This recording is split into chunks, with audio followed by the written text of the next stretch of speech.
అస్సలాముఅలైకుం. Hello everyone, welcome back. ఎట్నుంచి వచ్చాయో తెలీదు కానీ మా ఇంటి ముందైతే ఒక పెద్ద పామైతే వచ్చిందండి. మనం ఉండే ప్లేస్ సేఫ్ అని అనుకుంటాం కానీ ఎట్నుంచి వస్తాయో తెలియదు. ఎండాకాలంలో అంటే ఇలాంటి క్రియేచర్స్ అన్నీ బయటపడుతూ ఉంటాయి.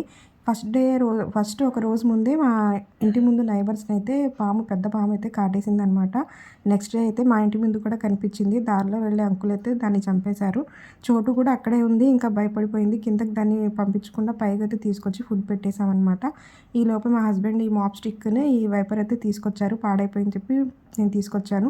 ఇంకా ఆ పాముల గురించి భయపడుతూనే నైట్ అయిపోయింది చెప్పుకుంటూ. తర్వాత సెహరీ కోసం అని చెప్పి నేను 3:30కి లేచి ఈ విధంగా కిచెన్లోకి వచ్చేసాను. కిచెన్లోకి వచ్చేసిన తర్వాత నేను ఇడ్లీ బ్యాటర్ ఉంటే ఇలాగ మినపరొట్టె అయితే వేసేసుకుంటున్నాను. జస్ట్ ఇడ్లీ బ్యాటర్లోనేనండి, ఎలాంటి మైదా పిండి అలాంటి మిక్స్ చేయకుండా కొంచెం మందంగా అయితే మినపరొట్టె వేసేసుకుంటే చాలా టేస్టీగా అయితే ఉంటుందండి. ఆ రోజు నేను, మా హస్బెండ్, మా పెద్దమ్మ అయితే సెహరీ చేసేసాము. ఈ విధంగా అన్నీ ఒకేసారి కుక్ చేసుకొని నేను రెడీ చేసుకొని పెట్టేసుకుంటానండి. అంటే ఒకసారి కూర్చున్న తర్వాత మళ్ళీ అన్నం మీద నుంచి లేకుండా అన్నీ ప్రిపేర్ చేసేసుకుంటాను. పక్కన స్టవ్ మీద టీ కూడా పెట్టేసుకున్నాను. టీ అయ్యే వరకు అయితే నేను ఇవన్నీ ఇలాగా ప్లేట్లో తీసేసుకున్నాను. ఆ తర్వాత టీ కూడా కప్స్లో వేసేసుకొని సెహరీ చేయడానికైతే నేను వెళ్ళిపోయాను అనమాట. ఇంకా లాస్ట్ వరకు అయితే వీడియో తప్పకుండా చూడండి. ఫస్ట్ టైం చూస్తున్న వాళ్ళైతే ఛానల్ని సబ్స్క్రైబ్ చేసుకోండి. మన ఫ్యామిలీ మెంబర్స్ అయితే ఒక లైక్ చేసి తప్పకుండా కామెంట్ అయితే చేయండి. నా కుకింగ్ వీడియోస్ మీరు చూస్తున్నారా? నచ్చితే కనుక ఎలా ఉన్నాయో కూడా నాకు తప్పకుండా వీడియో కింద కామెంట్ బాక్స్లో కామెంట్ చేయండి. ఇంకా టీ వేసేసుకున్న తర్వాత టీ తీసుకొని నేను ఇంకా కిచెన్లో నుంచి వెళ్ళిపోయానమాట.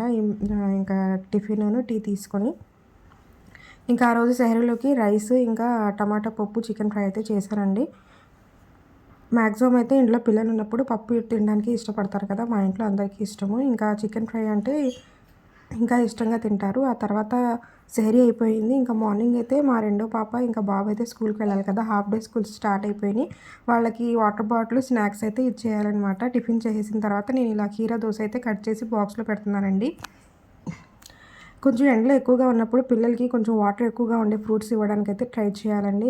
మనం ఇంట్లోనే ఉంటాం కాబట్టి అంత ఎండ తెలియదు మనకి, కానీ పిల్లలు స్కూల్కి వెళ్తారు కదా, బయట నుంచి వెళ్ళొస్తారు, వాళ్ళకి డీహైడ్రేట్ అవ్వకుండా ఇలాగ వాటర్ ఎక్కువగా ఉండే ఫ్రూట్స్ వెజిటేబుల్స్ ఉంటాయి కదండి, అంటే ద్రాక్ష, కీర దోస, కివీ ఫ్రూట్స్ ఇలాంటి అయితే ఇవ్వడానికి తప్పకుండా మీరు ట్రై చేయండి. కొంచెం కోకోనట్ వాటర్, గ్లూకోజ్ అవన్నీ ఇవ్వడానికి ట్రై చేయండి. ఎండాకాలం మొత్తం పిల్లల్ని మనమే చూసుకోవాలండి, వాళ్ళకి తెలియదు కదా, మనమే వాళ్ళని చెప్పి ఈ విధంగా తినమని చెప్పి అయితే అలవాటు చేయాలి. ఆ తర్వాత పిల్లలు ముగ్గురు రెడీ అయ్యారండి స్కూల్కి వెళ్ళడానికి. 7:40 కల్లా స్కూల్లో ఉండాలండి. వాళ్ళు వెళ్ళిపోయారు. ఇంకా టైం అయితే 7:40 అయితే అయ్యింది. ఇంకా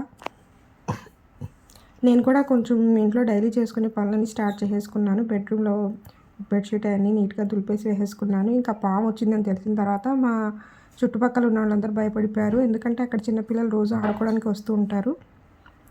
ముందు ఇలాగ ఖాళీ ప్లేస్ ఉంది కదా, ఇంకా ఇందులోనే పాములు ఉంటాయేమో అని చెప్పి డౌట్ వచ్చి ఇంకా అవన్నీ నరికించేయాలని చెప్పి అందరు మాట్లాడుకున్నారనమాట. కొన్ని నరికిన తర్వాత ఈ విధంగా అయితే మంట పెట్టేశారు. మంట పెట్టిన తర్వాత అక్కడ కనిపిస్తున్నారు కదా, ఆ మనిషితో మాట్లాడి మొత్తం క్లీన్ చేయించేసుకుంటున్నాం అనమాట. అంటే సమ్మర్ స్టార్ట్ అయిన తర్వాత పిల్లలందరూ ఇక్కడ కాలనీలో ఆడుకుంటూ ఉంటారండి. చిన్నపిల్లలు సైకిల్ తొక్కుతూ ఇలా ఆడతారు కాబట్టి మొత్తం ఫస్టే క్లీన్ చేసేసుకుంటున్నాము. నెక్స్ట్ మా పిల్లలైతే స్కూల్ నుంచి వచ్చేసారు. వాళ్ళకి లంచ్ పెట్టేసి ఇచ్చారనమాట. ఇంకా పిల్లలు ఆడుకుంటున్నారు కాసేపు. నేను కూడా ఉపవాసం ఉన్నాను కదా, కాసేపు న్యాప్ తీసుకొని ఇంకా 4:30 ఆ టైంలో బయటకు వచ్చి కూర్చున్నాను కాసేపు. ఇంకా బట్టలు ఆరిపోయాయని చెప్పి తీసేసి కాసేపు కూర్చున్నాను. ఇంకా మా అబ్బాయి ఇలా ఆడుకుంటున్నాడు స్కూటర్ మీద. కిందకి వెళ్ళి ఆడుకుంటాడంటే నేనే పంపించలేదండి. అంటే పాము వచ్చింది కదా, చాలా భయం వేసింది. ఇక్కడికి మేము వచ్చి చాలా రోజులైనా కానీ ఎప్పుడూ ఒక పాముని కూడా చూడలేదు. సడన్గా అంత పెద్ద పాముని చూసేటప్పటికి ఇంకా ఒక నైబర్ ఆంటీని కూడా అది కాటేసింది కదా, చాలా భయం అయితే వేసింది. ఇంకా ఇఫ్తారీకి అయితే నేను వెజ్ రష్యన్ కట్లెట్ అయితే చేశానండి. చేసి ఇంకా సాయంత్రం అయింది కదా, ఇఫ్తార్ కోసం అని చెప్పి అందరం కూర్చున్నాము. నేను, మా పెద్దమ్మాయి అందరం కూర్చున్నాం అనమాట. ఈ రష్యన్ కట్లెట్ మా పిల్లలకైతే చాలా నచ్చింది. ఎస్పెషల్లీ మా చిన్నమ్మాయికి అయితే బాగా నచ్చిందంట. ఇంకా మా పెద్దమ్మాయిని బాబు అయితే వీడియోలో చూపిస్తున్నానండి, సిగ్గుతో అలా ఉన్నారు. నెక్స్ట్ నేను సెహరీ కోసం అని చెప్పి మామిడికాయ పప్పు అయితే చేశానండి. ఆ రోజు మా ఇంట్లో మామిడికాయ పప్పు అంటే అందరికీ చాలా ఇష్టము. ఇంకా తర్వాత అయితే నేను చికెన్ కర్రీ కూడా చేశాను.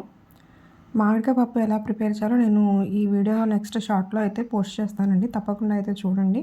ఇంకా ఇఫ్తారీ అయిపోయింది. సెహరీకి కూడా వంట చేసేసిన తర్వాత ఇంకా కిచెన్ మొత్తం క్లీన్ చేసేసుకొని ఇంకా డిషెస్ వాష్ చేసేసుకుంటున్నాను అనమాట. ఆ రోజైతే చాలా ఉన్నాయండి. ఆ రోజనే కాదు, ఇంకా రంజాన్ నెల స్టార్ట్ అయిన దగ్గర నుంచి ఇఫ్తార్‌కి ఏదో ఒకటి ప్రిపేర్ చేస్తున్నారు కదా! ఇంకా కొన్ని గిన్నెలైతే ఎక్కువే వస్తున్నాయండి. ఇంకా ఇవన్నీ క్లీన్ చేసేసుకొని ఇషా నమాజ్ చదువుకొని అయితే అందరం పడుకుంటామండి. ఇంకా పిల్లలు ఒక్కొక్కసారి డిన్నర్ చేస్తారు. లేకపోతే ఇఫ్తార్‌లో తింటారు కదా! వాళ్ళకి ఆకలి ఎయట్లేదని చెప్పి ఒకసారి తినట్లేదు. నెక్స్ట్ మీ రంజాన్ పనులన్నీ ఎక్కడి దాకా వచ్చాయండి. ఇంకా షాపింగ్ కూడా చేసేసాననమాట. షాపింగ్ వీడియో కూడా నేను నెక్స్ట్ వ్లాగ్‌లో అయితే పెడతాను.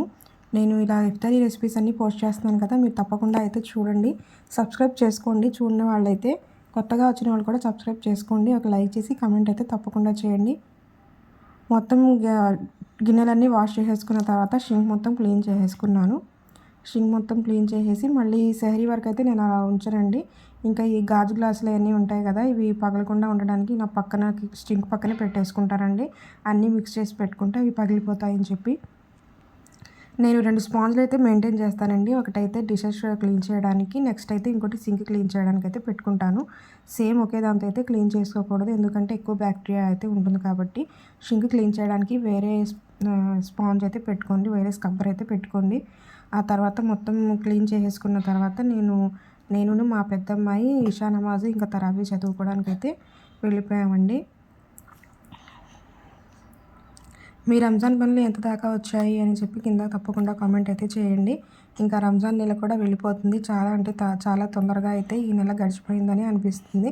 దాదాపుగా 10, 12 రోజులైతే పర్వాలేదనుకున్నాము. కానీ 12, 15 రోజుల నుంచి రంజాన్ అయితే చాలా తొందరగా అయితే వెళ్ళిపోయింది. తర్వాత మొత్తం పనులు చేసుకొని వచ్చిన తర్వాత మా బాబు ఏదో మాట్లాడుతున్నాడు. స్కూల్లో జరిగిన విషయాలు అన్నీ చెప్తున్నాడు. వాళ్ళకి కొంచెం హోంవర్క్ ఉంటే మా అబ్బాయికి హోంవర్క్ కూడా చేయించేశాను. ఎగ్జామ్స్ కూడా వస్తున్నాయి కదా! మొత్తం సిలబస్ అన్నీ ఇచ్చేసారనమాట. మొత్తం పనులు చేసుకునేటప్పటికి 9:20 అయ్యింది. ఇంకా నేను మా పెద్దమ్మాయి అయితే ఇషా నమాజ్ చదివేసుకున్నాము. మీకు గనక ఈ వ్లాగ్ నచ్చితే ప్లీజ్ ఛానల్‌ని సబ్స్క్రైబ్ చేసుకోండి. లైక్ చేసి కామెంట్ చేయండి. Thank you.